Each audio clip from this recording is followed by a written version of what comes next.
नमस्कार, आप देख रहे हैं जनादेश। मैं हूं आपके साथ प्राची सिंह। स्वागत है आपका नाइट बुलेटिन्स में। तो चलिए खबर शुरू करने से पहले एक नजर अब तक की हेडलाइंस पर। हेडलाइन के प्रायोजक है सुशीला चैरिटेबल ट्रस्ट, जहां लोक हित और विकलांग लोगों की सहायता करना ही है कर्म, जिसका एक ही नारा जनहित में योगदान कराना।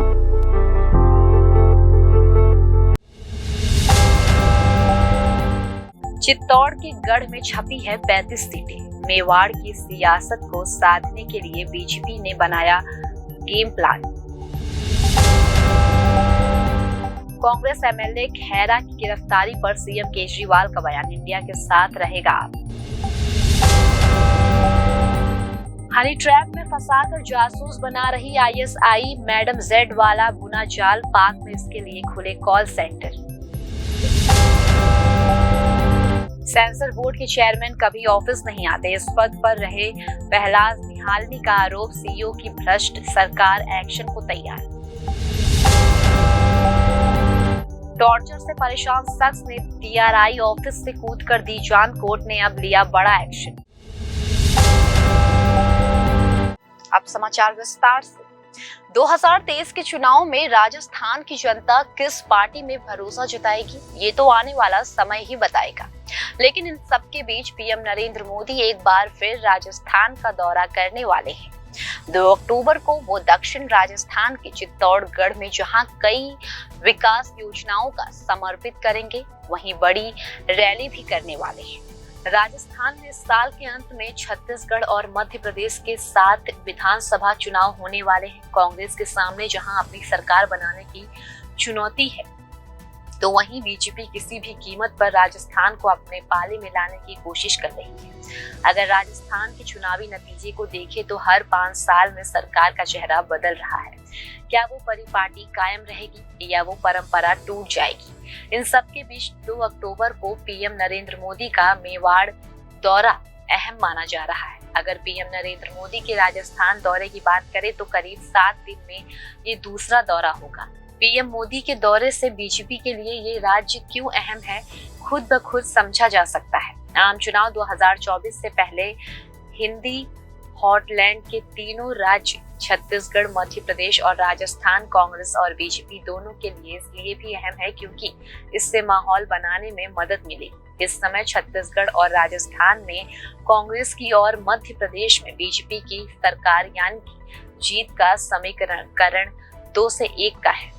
क्या 2023 के चुनाव में इन नतीजों में बदलाव होगा, ये देखना अहम होगा। पीएम मोदी 2 अक्टूबर को चित्तौड़गढ़ जिले का दौरा कर सावलिया सेठ के दर्शन भी करने वाले हैं। सावलिया सेठ दक्षिण राजस्थान में आस्था का सबसे बड़ा केंद्र है।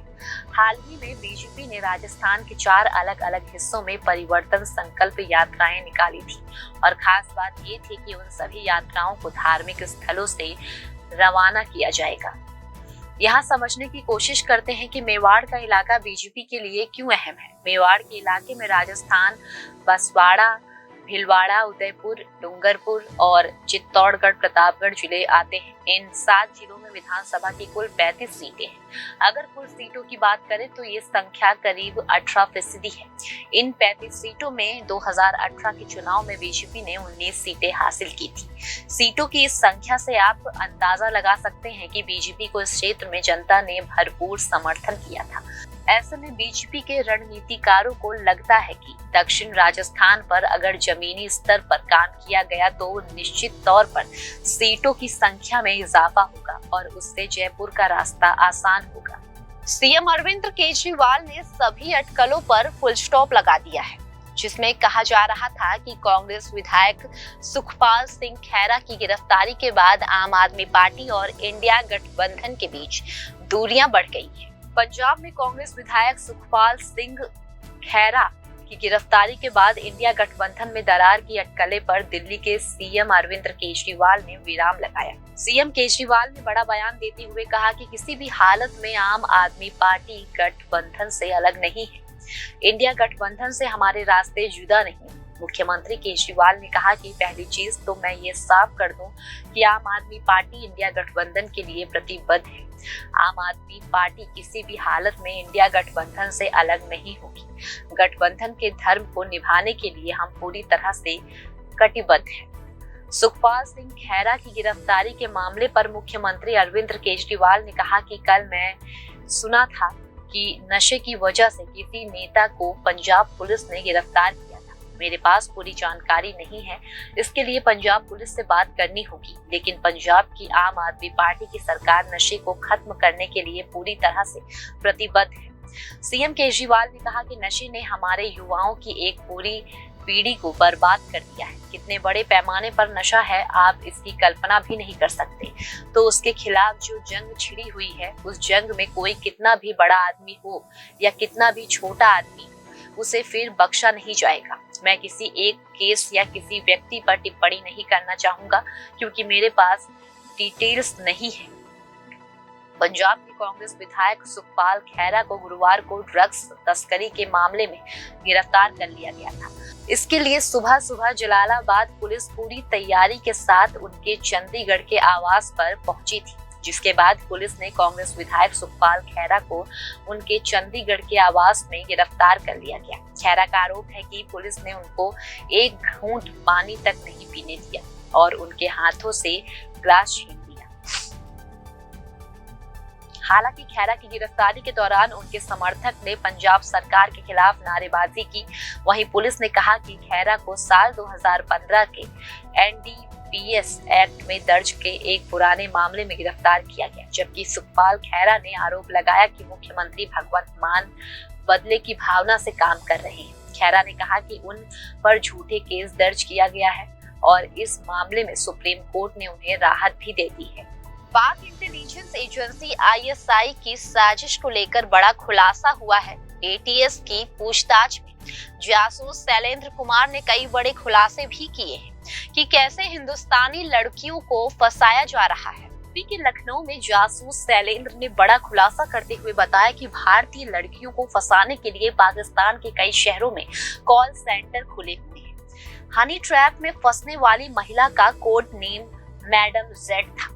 पाक इंटेलिजेंस ने कई सोशल मीडिया अकाउंट बनाए हैं, उन पर लड़कियों की तस्वीरें लगी हैं। भारतीय नंबरों का प्रयोग करके ये अकाउंट बनाए गए हैं। शैलेंद्र ने पूछताछ में खुलासा किया कि हिंदुस्तानी लड़कियों को हनी ट्रैप में फंसाकर पाकिस्तान की खुफिया एजेंसी उनसे क्या क्या करवाती है। ATS की पूछताछ में शैलेंद्र में कई बड़े खुलासे किए। जासूस शैलेंद्र के कबूलनामे में पता चला कि हिंदुस्तानी लड़कियों को हनी ट्रैप में फंसाकर ISI जासूस बना रही है। बता दें कि शैलेंद्र की गिरफ्तारी के बाद संदिग्धों पर नजर रखी जा रही है।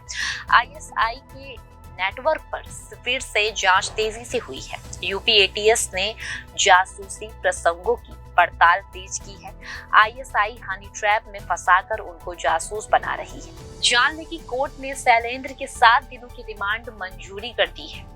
ATS की पूछताछ में जासूस शैलेंद्र एक राजदूते की तरह उगल रहा है। हनी ट्रैप में फंसाकर बनाए जा रहे जासूसों के जरिए पाकिस्तानी खुफिया एजेंसी भारत में क्या करना चाहती है, उसका क्या मकसद है, इसको लेकर भी पूछताछ हो रही है। गौरतलब है कि ISI एजेंट शैलेंद्र कुमार को यूपी के कासगंज से गुरुवार को दबोचा गया था। इसके बाद ATS की टीम ने उसे लखनऊ ले गई। फिर कोर्ट से रिमांड मिलने के बाद जासूस शैलेंद्र से पूछताछ की जा रही है। जासूस शैलेंद्र के संपर्क में कौन कौन है और ISI का नेटवर्क कहां-कहां फैला है, कितने लोग इसकी सद में हैं, इसका पता लगाने की कोशिश की जा रही है। तमिल एक्टर विशाल ने गुरुवार को CBFC यानी कि central board of film certification Mumbai के अफसरों पर रिश्वत लेने का आरोप लगाया है। उनके इस स्टेटमेंट में इंडस्ट्री में हर कोई स्तब्ध है। सेंसर बोर्ड के पूर्व चेयरमैन पहलाज निहालनी ने कहा कि आज के वक्त में CBFC में बड़े पैमाने पर करप्शन हो रहा है। ये सब बोर्ड के CEO रविंद्र भाकर के संज्ञान में हो रहा है। पहलाज ने कहा कि सेंसर बोर्ड के वर्तमान चेयरमैन प्रसून जोशी कभी ऑफिस नहीं जाते, वो घर पर फाइल मंगवा कर चेक करते हैं। पूरा मामला तमिल एक्टर विशाल की फिल्म मार्क एंटनी से संबंधित है। उनका आरोप है कि फिल्म के हिंदी वर्जन को सेंसर से पास करवाने के लिए उन्हें मुंबई में बैठे अधिकारी को 6.5 लाख रुपए की रिश्वत देनी पड़ी। अब इस मामले में सरकार पूरी तरह से एक्शन में आ गई है। सूचना और प्रसारण मंत्रालय ने केस की जांच के लिए अपने एक अधिकारी को मुंबई भेजा है। सेंसर बोर्ड के पूर्व चेयरमैन प्रहलाद निहालनी ने एक इंटरव्यू में कहा कि प्रसून जोशी और रविंद्र भाकर की नाक के नीचे सब हो रहा है। इसकी जांच के लिए एक एंटी करप्शन कमेटी बनाई जानी चाहिए। ऊपर से लेकर नीचे तक हर कोई बिका हुआ है। ऐसे एक नहीं, बहुत सारे मामले हैं। सीबीएफसी भ्रष्टाचारियों का अड्डा बन चुका है। अधिकारियों को पैसे लेने की आदत हो गई है। वे सोचते हैं कि फिल्म स्टार्स इतने पैसे कमाते हैं, अगर थोड़ा बहुत उन्हें मिल जाए तो क्या हो गया। वो जानते हैं कि बिना उनके सिग्नेचर से कोई भी फिल्म रिलीज नहीं होगी। निहालनी ने आगे कहा कि एक और कन्नड़ फिल्म के साथ ऐसा हो चुका है। मैंने इसके बारे में सीईओ रविंद्र भाकर को रिपोर्ट भी किया था। हालांकि अभी तक कोई रिस्पांस नहीं आया है। सरकार को इस मामले में तुरंत दखल देना चाहिए और पूरी बॉडी बदलनी चाहिए। विशाल एक बड़े एक्टर हैं, जब उनके साथ खुलेआम ऐसा हो रहा है तो छोटे प्रोड्यूसर की क्या हालत होती होगी। प्रहलाद निहालनी ने कहा कि जब घर का बड़ा ही घर पर नहीं होगा तो ऐसी बातें तो सामने आएंगी ही। प्रसून जोशी कभी ऑफिस नहीं आए, इसकी वजह से बोर्ड के अधिकारी निश्चिंत हो गए हैं। प्रसून जोशी इसके लिए पूरी तरह से जिम्मेदार हैं। उन्हें अपने पद से इस्तीफा देना चाहिए। ये लोग प्रोड्यूसर का शोषण करते हैं। मैंने इस ऑफिस में पानी भी अपने पैसे से पिया है। मुझ पर अगर प्रेशर होता था तो मैं सीधे रिजाइन देने को तैयार हो जाता था। मैं अपने ऑफिस में किसी बाहरी का हस्तक्षेप स्वीकार नहीं करता था। छापेमारी के बाद गौरव गुप्ता और उनके पिता को डीआरआई के अधिकारी पूछताछ के लिए अपने साथ दफ्तर ले गए। दोनों को अलग अलग कमरे में रखा गया। गौरव गुप्ता को वहां भी पीटा गया।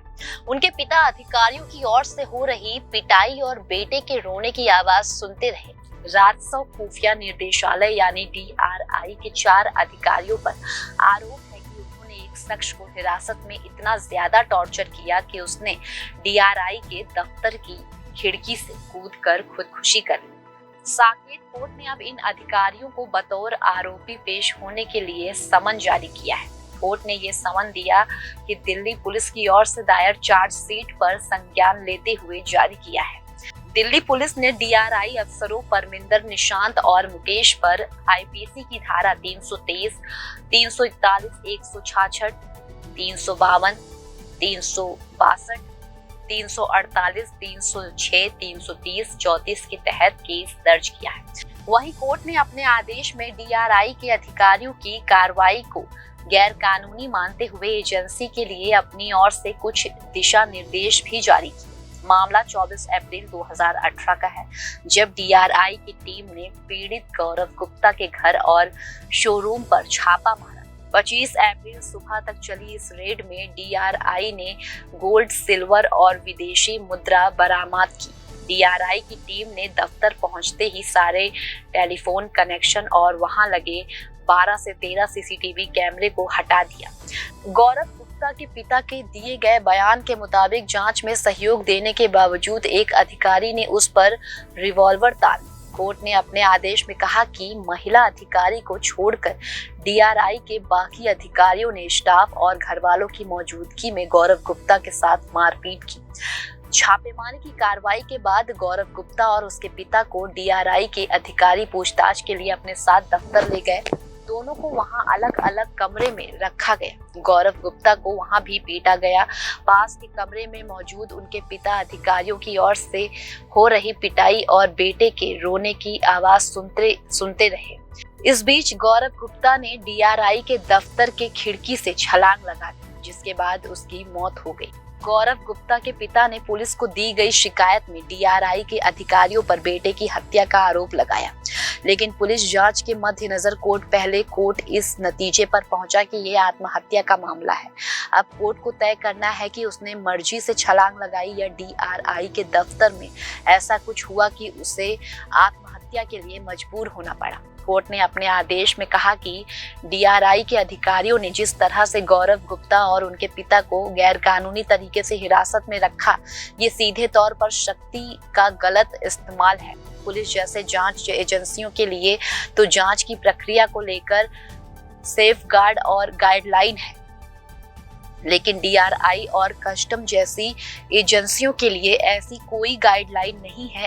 ऐसे में कोर्ट ने अपनी ओर से डीआरआई की दिशा निर्देश जारी कर रहा है कि अधिकारियों की छापेमारी के दौरान होने वाली कार्रवाई की वीडियो रिकॉर्डिंग होनी चाहिए। रेड के खत्म होने के बाद और पूछताछ शुरू होने से पहले आरोपी को अपने वकील से बात करने के लिए पर्याप्त मौका मिलना चाहिए। बिना उचित कानूनी प्रक्रिया का पालन किए हुए ही किसी शख्स को गिरफ्तार नहीं किया जाना चाहिए। इस पर अमल न करने वाले अधिकारियों पर कार्रवाई करनी चाहिए। इसके लिए समय समय पर सीनियर अधिकारियों को जांच करना चाहिए। वहीं जिन लोगों को पूछताछ के लिए बुलाया जा रहा है उन सब का अलग से रिकॉर्ड रखना चाहिए।